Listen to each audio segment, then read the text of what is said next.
The House Speaker Mike Johnson and Minority Leader Hakeem Jeffries are voicing support for a bipartisan push to combat sexual misconduct on Capitol Hill.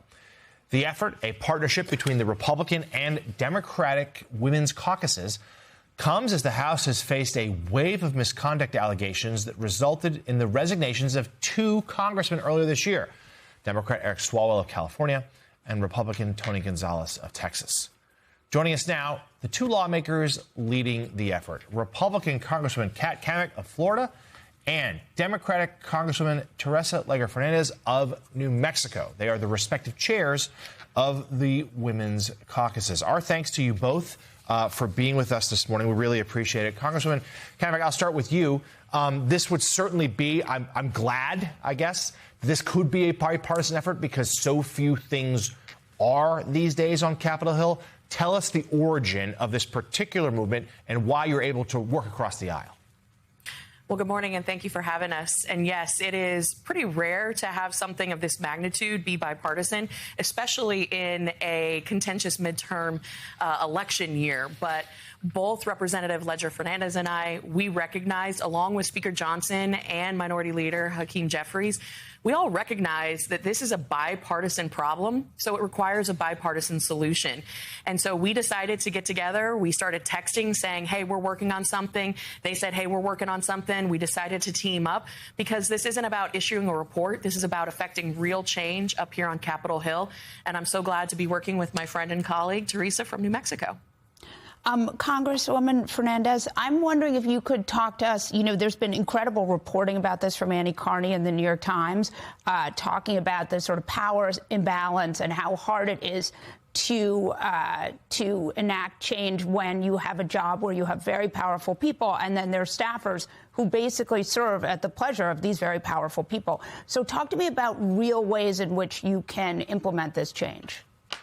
The issue around the old boys club at Capitol Hill is based on the power imbalance.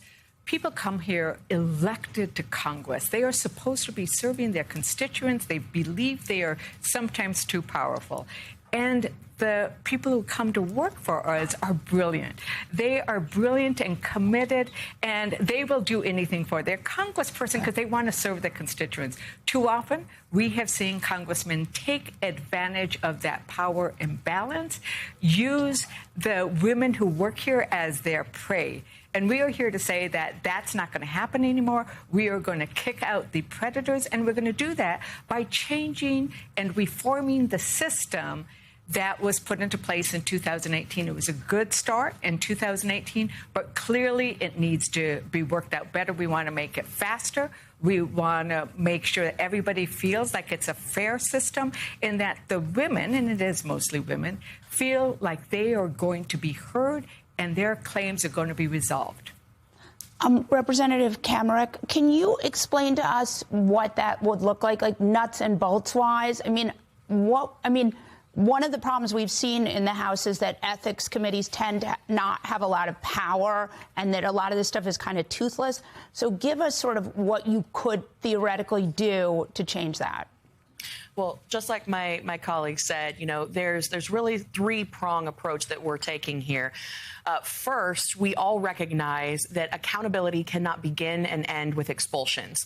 While we're glad that Representative Swalwell and Representative Gonzalez voluntarily resigned because they knew that it was going to end in an expulsion vote, we all recognize that there's still problems on Capitol Hill. So we want to first and foremost address the training. The training is laughable. It's more of a check-the-box exercise.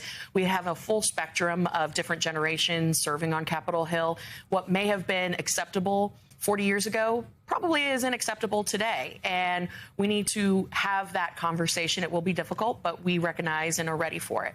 The second thing is we need to streamline the resources. If a woman today, or a man for that matter, if they found themselves in a situation where they had experienced harassment, God forbid assault, they would not know where to go or who to call or what resources were available to them. So streamlining those resources so they know exactly what to do in the event of an incident, that is important.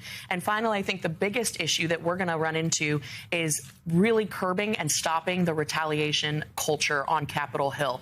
That is by far the most chilling effect that people have to contend with is the retaliation that they have coming their way, because there is a power dynamic imbalance.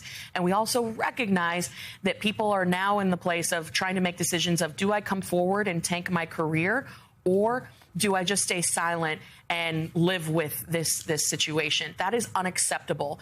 And so we're looking at all different ways that we can address those three big tenets, but also even stopping these types of people from getting to Capitol Hill. So maybe even requiring on their financial disclosures as candidates that they have previously settled sexual harassment lawsuits.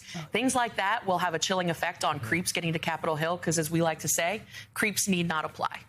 That's certainly true. Congresswoman Fernandez, in our last minute, just what else should we know? So we are going to get these reforms in place before August break, and then we're going to continue to work on them so that before the year's out, we've done the big pieces. And I call it a 911 for sexual assault, so people know where to go. And we need to make sure that accountability means something, that if you engage in sexual assault of the employees on Capitol Hill, you're going to pay a price. And that price we saw both Gonzalez and Swalwell pay. And I think that needs to be very clear.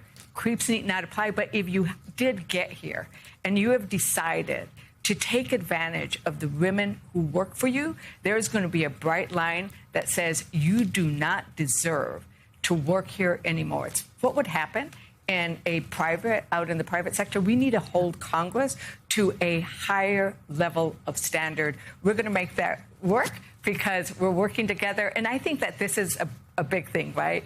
We represent over 140 women in Congress. And when you start getting to a critical mass, women will make things happen. We just are good at getting shit done.